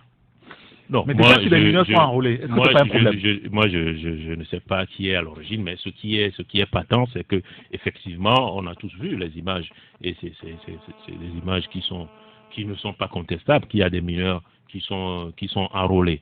Et moi, je dirais plusieurs choses. D'abord, c'est après la question, parce que ça fait plusieurs jours que ça a été montré, il faut qu'à un moment donné, la CENI prenne ses responsabilités, qu'on identifie les CRV où ces mineurs ont été effectivement enrôlés et qu'on punisse, y compris très sévèrement, j'allais dire qu'on identifie publiquement et qu'on puisse publiquement, qu'on fasse donc une véritable médiation autour de ces sanctions, de ces OPS et de ces CRV qui enrôlent pour trancher la question. Monsieur. Mais en même temps, il faut l'ajouter, même si vous le rejetez, lorsque il y a des mineurs qui sont enrôlés, après il y a les fichiers qui sont donc rendus publics et à l'appurement des fichiers. On ne peut pas aussi balayer ça. Si ça a existé, il faut faire en sorte que le fichier soit apuré puisque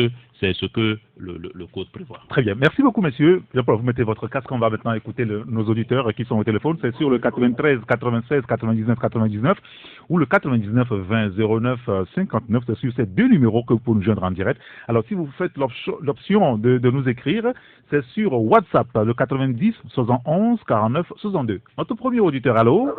Bonjour. Est-ce que vous pouvez éteindre votre poste récepteur, s'il vous plaît? Que nous ayons un meilleur son à l'antenne.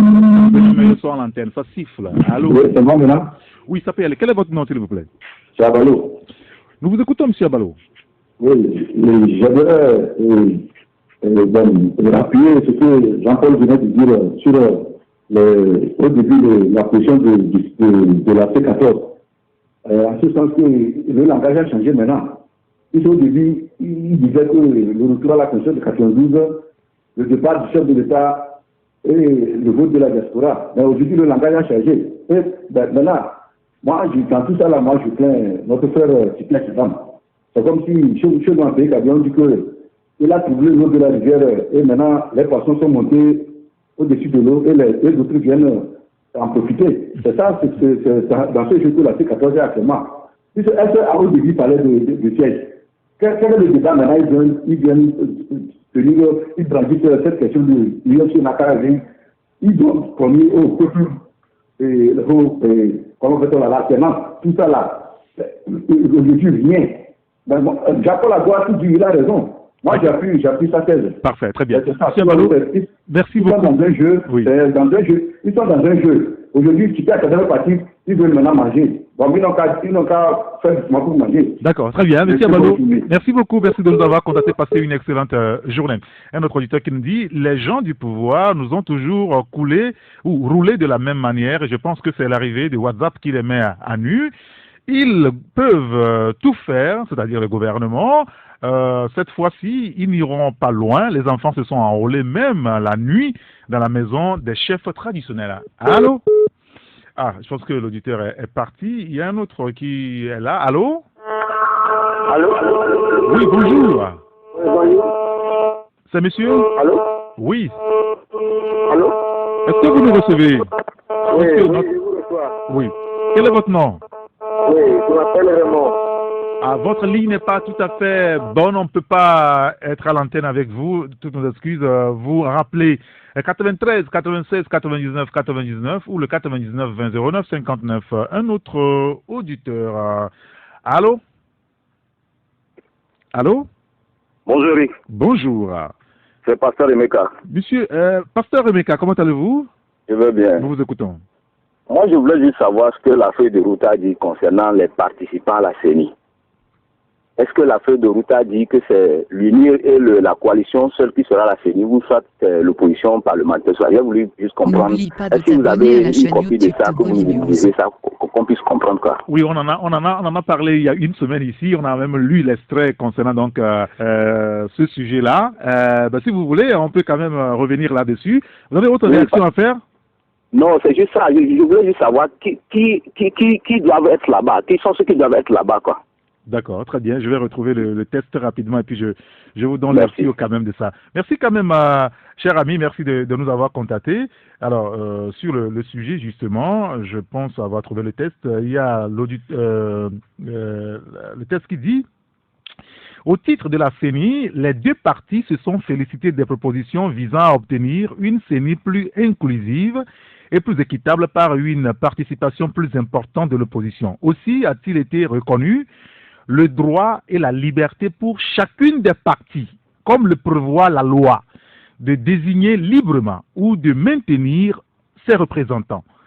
5 pour la majorité parlementaire, 5 pour l'opposition parlementaire. En outre, il a été retenu au titre des 6 représentants des partis extra-parlementaires et la société civile que chacune des parties concernées coopte 3 conformément au code électoral. Voilà le test, enfin les conclusions de la deuxième réunion du comité de suivi. On a un autre auditeur au bout du fil. Allô? Oui, allô? Bonjour. Bonjour. C'est monsieur? C'est monsieur Tony depuis Kégué. Monsieur Tognon? Tony. Ah d'accord, excusez-moi, j'ai une oreille assez dure ce matin. Nous vous écoutons, Tony. Moi, je voudrais poser la question à savoir si ce que réclame l'UFC, ça va dans l'intérêt du Togo. Parce que l'UFC a fait beaucoup dans ce pays. Mais la conclusion, c'est-à-dire les Togolais n'ont rien trouvé. Maintenant, la C14 a pris le devant. Mais l'UFC n'a qu'à céder la place. Vous voyez? D'accord. Ce sera tout, Tony. Merci de nous avoir contacté, Tony. Passez une excellente journée. Un autre auditeur qui nous pose une question à laquelle on ne peut pas répondre, il dit comment feront-ils pour savoir le nombre de mineurs enrôlés pour les épurer après, puisque les OPS mettront 18 ans et plus pour ces mineurs. C'est ce que nous dit l'auditeur. Allô? Merci pour le conseil. Allô? Allô? Oui, bonjour. Bonjour. C'est monsieur? Oui, c'est Abdou. Monsieur Abdou, nous vous écoutons. Oui, je voulais intervenir par rapport à un argument qui sort ces derniers jours, qui dit qu'on a fait tout ça là pour ça, et vous en avez parlé tout à l'heure. Oui. Bon, monsieur. je voulais donner mon point de vue là-dessus. Allez-y, c'est ça qui nous intéresse, votre point de vue. Ok. Ce que je dis, c'est ceci. Si seulement si l'opposition qui avait maintenu les rues, tout le monde savait que les activités étaient bloquées, au moment où la population s'est mobilisée à côté de l'opposition, avait refusé d'aller au dialogue, certains journalistes viendront dire que voilà, les gens qui mettent le feu au pays et qui ne veulent même pas dialoguer, ils vont les traiter de mauvaise foi. Ils ont accepté d'aller au dialogue. Et la feuille de route ou bien le programme du dialogue n'est pas automatiquement les points qu'ils soulevaient, les retours aux constitutions de 90, tout ça là. S'ils refusaient et ils sortaient de la salle de dialogue parce qu'on n'a pas pris en compte tous leurs points, vous viendront encore sur les radios pour dire que voilà des gens qui sont de mauvaise foi, qui ne veulent qu'on fasse rien que ce qu'ils veulent. Les gens ont accepté, l'opposition a accepté d'abandonner tous ces points pour amener la paix. Et malgré tout, quand il a abandonné ces points maintenant, on trouve à dire que on a fait tout ça là pour aller aux élections, alors que c'est le dialogue qui impose maintenant les élections et l'opposition a abandonné ces points pour se plier au dialogue. Mais quand même, prenons de la hauteur dans les analyses, les points de vue. Et reconnaissons que l'opposition a abandonné beaucoup de choses. Maintenant, le camp d'en soi, qu'est-ce qu'il a abandonné? Plutôt, il est fier de dire que ces points sont tous pris en compte. Et il n'est même pas capable de respecter les points. Ne serait-ce que ce qui s'est passé à l'Assemblée nationale hier, vous voyez que le pouvoir n'est pas prêt à lâcher prise. Ils sont prêts même à déchirer notre constitution s'il le faut pour rester au pouvoir.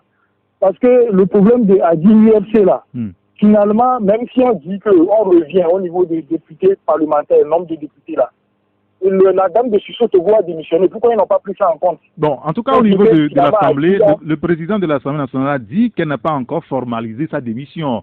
Que le Parlement attend la formalisation de sa démission pour pouvoir acter cela. Bon, maintenant, je ne sais pas comment ça va se faire. Abdoul, on a compris l'essentiel de votre pensée. Merci en tout cas de nous avoir contactés. Il y a un autre auditeur qui nous dit « La prophétie est en cours. Tôt ou tard, ça va se casser, dit-il. » Il y a un autre qui dit « Seul le soulèvement populaire peut libérer le Togo de la dictature. » On a un autre auditeur au téléphone. Allô? Allô? Oui, bonjour. Bonjour, monsieur. Oui, quel est votre nom? C'est monsieur Henri. Monsieur Henri, Oui. il y a de l'écho autour de vous. C'est parti à l'émission. Oui, nous vous écoutons, Henri. Oui. Je voudrais parler du cas qui s'est prononcé à l'Assemblée nationale hier. Oui. C'est un peu dramatique ce qui s'est passé, mais c'est vrai que la démocratie qui en marche quand même.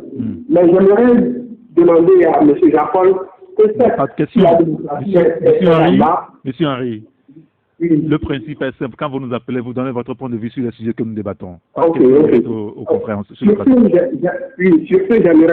dire que le poste de l'UFC, ce n'est pas un problème. Il doit tout faire pour dégager la CENI, parce qu'il y a eu, entre-temps, des députés qui ont été délogés du manu militari à l'Assemblée nationale. Oui. Que Jean-Paul n'a pas eu le culot de nous expliquer, mais aujourd'hui, non, à l'époque, le débat a été fait et je me souviens parfaitement de l'opinion de Jean-Paul Labo sur le sujet, monsieur Henri. Merci de nous avoir contacté. Vous avez autre chose à ajouter? Allô? Oui, j'aimerais aussi parler de l'environnement des mineurs qui se sont opérés dans la deuxième zone. Oui. Et que si vraiment le pouvoir était sérieux, il devait vraiment calmer le jeu. S'il était capable de gagner les élections au Togo, calmer le jeu et que tout le monde s'asseye pour qu'on fasse quelque chose de mieux pour notre pays. Très bien. Merci beaucoup, Henri. Merci de nous avoir contactés. Passez une excellente journée. Il y a un autre auditeur qui nous dit: ne voyez-vous pas que ces opposants nous conduisent à la dérive? Lui, c'est sa réaction sur le sujet. Une autre réaction: même si toute la CENI était donnée à la C14, elle ne pourrait rien tant que l'armée est derrière le pouvoir à l'intérieur et la France à l'extérieur, dit l'auditeur. Un autre qui est au téléphone, le dernier. Merci, Jack Prosper. Allô? Oui, allô, bonsoir, monsieur Eric Data. Bonjour, comment allez-vous? Oui, c'est bon, c'est monsieur Aklessor depuis Farama. Nous vous écoutons, monsieur Aklessor. Oui, je voulais parler au sujet de cette comédie-là qui s'est passée à l'Assemblée nationale. Vous voyez? Et notre pays est comme un pays sans dirigeant. Et il y avait une dénonciation, non, c'était une pour Kamasson, parce que la dénonciation est le sujet de dénoncer les personnes concrètes. Et vous voyez, et le président avait dit qu'il y a des minorités qui s'accaparent des chefs du pays. Et ces minorités se sont dénoncées la fois passée, y compris le parti au pouvoir et l'opposition. Parce que l'accord signé entre l'UFC et le gouvernement depuis 2010 autorisait l'UFC à 50 millions par trimestre et 200 millions par an. Et tout ça là, quelle est la part de la population dedans? Les politiques, les leaders politiques en reçoivent de leur part et la population en est victime. Est-ce que c'est bon, vous voyez? D'accord. Oui. Tout ça là, c'est emmerdant et c'est révoltant. Quand le juge viendra, nous on est prêts pour aller. D'accord, très bien. Merci beaucoup, merci, on a compris. Merci de nous avoir contactés. Il y a un auditeur qui nous dit: pourquoi on ne voit pas la souffrance du peuple pour bien faire les choses et pour qu'enfin le peuple se sente fier de ses gouvernants? Ça, c'est une autre réaction. Je voulais peut-être, avant de finir, on avance 5 minutes avant de rendre l'antenne, mais sur cette question, cette sortie du gouvernement togolais, quelle est votre réaction quand le gouvernement aujourd'hui prend fait et cause pour l'USC? Je ne sais pas si le gouvernement prend fait et cause pour le gouvernement. Rappelle un certain nombre de... Moi, personnellement, je suis plutôt heureux que le gouvernement parle enfin, parce qu'on est dans un pays où le gouvernement ne parle jamais. Et même le parti unique... on comprend qu'il est acculé, c'est ça? Non, mais il devrait parler davantage. Et le parti aussi, parce que régulièrement, en tout cas, moi, je fais partie de ceux qui se plaignent que un gouvernement dans les autres pays... On est dans le même bateau. Tous les matins, mais les ministres, en tout cas ceux qui sont concernés par l'action publique, sont systématiquement sur les médias en train d'expliquer leurs actions quotidiennes sur le terrain. Et chaque fois qu'il y a une actualité, il faut que le ministère ou le département ou en tout cas l'administration publique qui est concernée vienne s'expliquer. On ne voit pas ça. Et sur le plan politique, régulièrement, à part les journalistes, bon, l'opposition assume sa part dans le débat. Elle est présente régulièrement sur les plateaux et tout ça. Et c'est ça le débat public. Mais en face, le gouvernement, en tout cas le parti au pouvoir, la majorité, est quasi absente. Et pour faire c'est ça aussi qui crée finalement un climat un peu tendu, parce que quand il n'y a pas de débat, les gens sont chez eux, ils sont frustrés et tout ça. C'est d'ailleurs pour ça que moi je félicite Taxi FM d'ouvrir l'antenne. Parce que les gens ont des choses à dire. Oui, s'expriment et ils disent des choses telles qu'ils les ressentent. Mais si vous les privez de ça, mais ils sont frustrés, ils sont aidés. Donc le gouvernement a intérêt à intervenir le plus souvent possible. Donc moi je salue, au-delà du fond, contenu, oui, de ce qu'ils ont dit et tout ça, ce que je n'ai pas suivi. Donc je ne peux pas me prononcer là-dessus. Donc c'est plutôt une bonne chose que le gouvernement ait décidé enfin d'intervenir dans ce débat. Tchakala Aliro.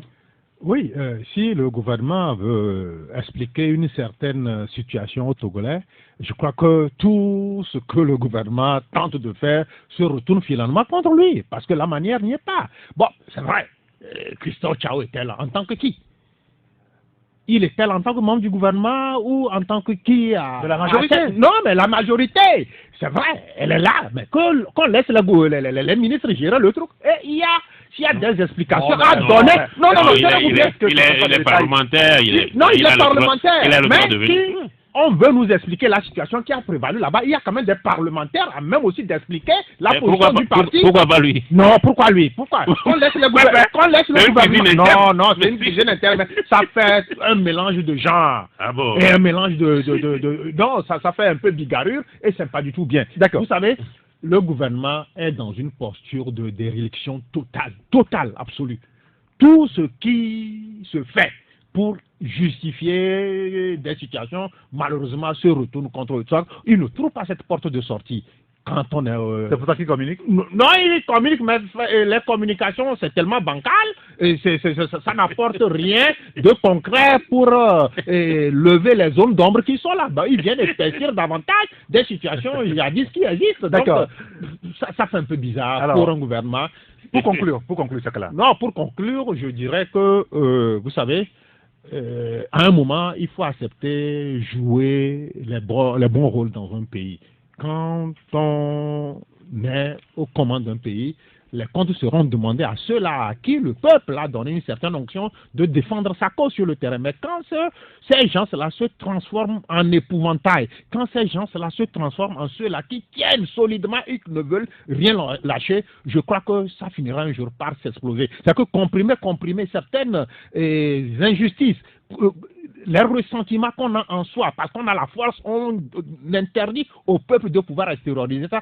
Quand ça va s'éclater, et on risque de se retrouver dans une situation pire que celle qui a prévalu un 19 août. Ça, on ne le souhaite pas. En tout cas, le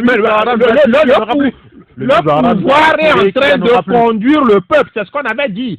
Si tant est qu'on avait eu à opérer les réformes prescrites par l'accord produit global, on ne serait pas là. Maintenant qu'on est en train aussi d'éviter ces réformes-là à faire, mais vous voulez que les gens fassent quoi? Merci je beaucoup, n'ai personne à la subordination, mais... Non, je n'ai pas dit ça, parce qu'il y a d'ailleurs un auditeur qui nous dit qu'il pense que ce gouvernement est décidé à rester au pouvoir pour toujours et il fait usage de ses moyens. Il faudra que la population togolaise prenne la hauteur, la mesure des choses et se faire entendre. La liberté, ça s'arrache. Ça se négocie pas. Oui, pour conclure. Pour conclure, deux choses. D'abord, je voulais répondre à l'auditeur qui pensait que lorsque les députés de l'UFT avaient été virés, Focus Info n'avait réussi. Moi, j'ai pris position, on a écrit, on a débattu là-dessus pour condamner ça. Je pense que lorsqu'on prend des positions, en tout cas tout ce qui relève un peu du droit, etc., moi je me fonde toujours sur ce que la loi dit. Après, on peut considérer que c'est pas juste, c'est pas pertinent, mais en tout cas, à l'époque, sur la base des tests, nous on a considéré que c'était quelque chose de condamnable. Après, sur tout ce qui se passe, moi j'espère simplement que l'essentiel, c'est que les réformes soient faites avant la fin d'année. Très bien. Peu importe que ce soit par référendum, par voie parlementaire, mais les réformes pour moi c'est le plus important. Et puis après, tout le reste, je crois que petit à petit, les autres choses se mettront en place. Merci, messieurs. Tchakala Aliro, le patron du journal Le Courrier de la République, Jean-Paul Lagbo, le patron du journal Focus Info. Merci de nous avoir suivis. Merci à Adia Proce qui a assuré la coordination technique. Appelez-moi Saint-Rigator. À demain. Merci d'avoir regardé la vidéo. Abonne-toi et partage la vidéo avec tes proches.